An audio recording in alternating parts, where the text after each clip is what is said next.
মই সাজিদ আপোনালোকে চাবলৈ আৰম্ভ কৰিছে ইনসাইড ইণ্ডিয়া এটা বিশেষ বিষয় এটা বিশেষ প্ৰসংগ হেয়া হৈছে মৰিগাঁৱৰ মিকিৰগাঁও গাঁও পঞ্চায়ত কিয়নো আজিলৈকে গঠন কৰিব পৰা নাই মিকিৰগাঁও গাঁও পঞ্চায়ত ইতিমধ্যে সকলোতে প্ৰায় পঞ্চায়তসমূহ গঠন হৈছে নিৰ্বাচিত হৈছে সভাপতি কিন্তু আজিৰ তাৰিখলৈকে গঠন হোৱা নাই মিকিৰগাঁও গাঁও পঞ্চায়ত নিৰ্বাচিত হোৱা নাই সভাপতি ইয়াৰ পূৰ্বেও দুবাৰকৈ পঞ্চায়তৰ সভাপতি নিৰ্বাচনৰ তাৰিখ নিৰ্ধাৰণ কৰা হৈছিল যদিও নিৰ্ধাৰিত তাৰিখৰ পূৰ্বৰ দিনা ৰহস্যজনকভাৱে এই পঞ্চায়ত গঠনৰ প্ৰক্ৰিয়া বন্ধ হৈ পৰে আৰু দুইগৰাকী সভাপতি পদৰ দাবীদাৰ প্ৰাৰ্থীৰ বাবে অৰিয়াঅৰিৰ মাজতে বন্ধ হৈ পৰে পঞ্চায়ত গঠনৰ প্ৰক্ৰিয়া যাৰ বাবে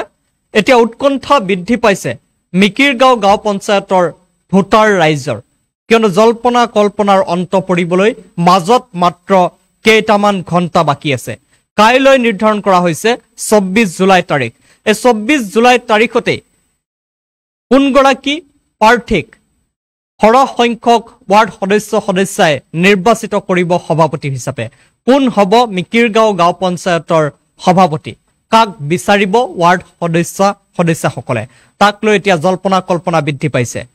ইয়াৰ পূৰ্বে ৰাজ্যৰ মুখ্যমন্ত্ৰী ডক্টৰ হিমন্ত বিশ্ব শৰ্মাই সাংবাদিকৰ প্ৰশ্নৰ উত্তৰত কৈছিল যে পঞ্চায়তৰ সভাপতি নিৰ্বাচনৰ ক্ষেত্ৰত চৰকাৰ বৰ বিশেষ নোসোমায় মাত্ৰ মিলামিছাৰহে চেষ্টা কৰিব ইয়াতকৈ বেছি নোসোমায় বুলি মন্তব্য কৰিছিল মুখ্যমন্ত্ৰী ডক্টৰ হিমন্ত বিশ্ব শৰ্মাই আমাৰ হাতত সেই মন্তব্য আছে প্ৰথমে মন্তব্য শুনুৱাই ল'ব বিচাৰিছো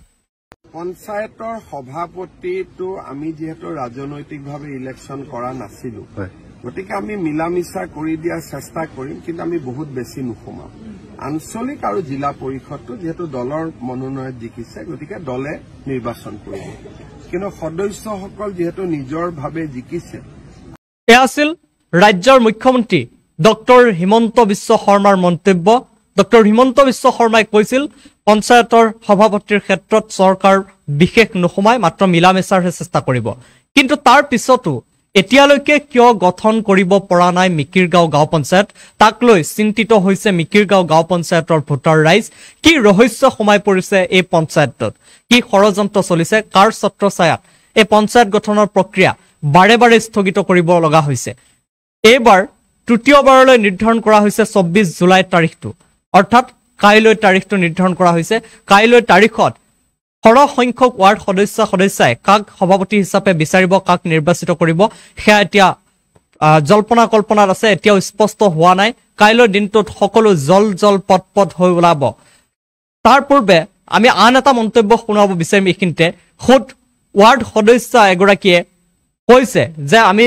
জনপ্ৰতিনিধি হিচাপে ৰাইজক কথা দিছিলো প্ৰতিশ্ৰুতি দিছিলো উন্নয়নমূলক কাম কৰাৰ আৰু উন্নয়নমূলক কাম কেতিয়ালৈকে হ'ব পঞ্চায়ত কেতিয়ালৈকে গঠন হ'ব তাক লৈ এতিয়া ক্ষোভিত হৈ পৰিছে ৱাৰ্ড সদস্যগৰাকীয়ে কি কৈছিল আমাৰ হাতত সেই মন্তব্য আছে সেই মন্তব্য শুনাব বিচাৰিছো সংখ্যাগৰিষ্ঠতা যায় বেছি হয় আমি তেওঁকে ছাপোৰ্ট কৰিব লাগিব গতিকে শাহজাহান আলী নামৰ মানুহজনৰ তাত সংখ্যাগৰিষ্ঠতা বেছি আছে কাৰণে তেওঁক আমি ছাপোৰ্ট কৰিছিলোঁ কিন্তু এতিয়া যদি তেওঁৰ ফালে মানুহ নাথাকে আমি তেওঁক ছাপোৰ্ট নকৰোঁ তেওঁৰ ফালে মানুহ যাৰ ফালে মানুহ বেছি থাকে তেওঁকে ছাপোৰ্ট কৰিম আমিও বিচাৰোঁ আমাৰ পঞ্চায়তখন সোনকালে গঠন হৈ আমাৰ কাম পঞ্চায়তক যিবিলাক উন্নয়নৰ কাম সেইবিলাক সোনকালে হওক কিন্তু আমাৰ পঞ্চায়তৰ নিজৰ মাজতে খুৰা কামোৱা লাগিবলৈ মানে এখন ইমান মানে বিবাদ হৈ আছে গতিকে এইটো আমি নিবিচাৰোঁ আমাৰ পঞ্চায়তখন সুকলমে আমাৰ গঠন হোৱাটোৱে বিচাৰোঁ এয়া মন্তব্য আছিল মিকিৰগাঁও গাঁও পঞ্চায়তৰ পৰা নিৰ্বাচিত হোৱা এগৰাকী ৱাৰ্ড সদস্যৰ মন্তব্য সদস্যগৰাকীয়ে স্পষ্টকৈ কৈছে যাৰ ফালে সৰহ সংখ্যক সদস্য বা সদস্যই যাৰ ফালে সমৰ্থন কৰিব আমি তেওঁলোকৰ ফালে সমৰ্থন আগবঢ়াম এটা প্ৰশ্ন হৈছে যেহেতু ইয়াৰ পূৰ্বেও দুবাৰকৈ নিৰ্ধাৰণ কৰা হৈছিল তাৰিখ আৰু সেই তাৰিখৰ পূৰ্বে ৰহস্যজনকভাৱে বন্ধ হৈ পৰিছিল পঞ্চায়ত গঠনৰ প্ৰক্ৰিয়া এইবাৰো ঠিক তেনেকৈ হ'ব নেকি নে কাইলৈ দিনটোত মিকিৰগাঁও গাঁও পঞ্চায়ত গঠন হ'ব সেয়া এতিয়া অনিশ্চয়তাত সোমাই পৰিছে কেতিয়ালৈকে গঠন হ'ব যেহেতু কাইলৈ নিৰ্ধাৰণ কৰা তাৰিখ এতিয়া অব্যাহত আছে সেই তাৰিখটোতে পঞ্চায়ত গঠন হ'ব বুলি ইতিমধ্যে আমাৰ হাতত খবৰ আছে সেই খবৰৰ ভিত্তিতে আমি ক'ব বিচাৰিছো যে কাইলৈ কোন সভাপতি নিৰ্বাচিত হ'ব সেয়া আমি নাজানো সেয়া অনিশ্চয়তাত আছে কিন্তু কাইলৈ কি হ'ব সেয়া সকলোৰে দৃষ্টি থাকিব কাইলৈৰ পিছত পৰৱৰ্তী তাৰিখ নিৰ্ধাৰণ কৰা হ'ব নে কাইলৈ এই মিকিৰগাঁও গাঁও পঞ্চায়ত গঠন হ'ব সেয়া কিন্তু উল্লেখনীয় বিষয় হ'ব। নমস্কাৰ, বিদায় লৈছো মোৰ এই বিশেষ বিষয়ৰ পৰা।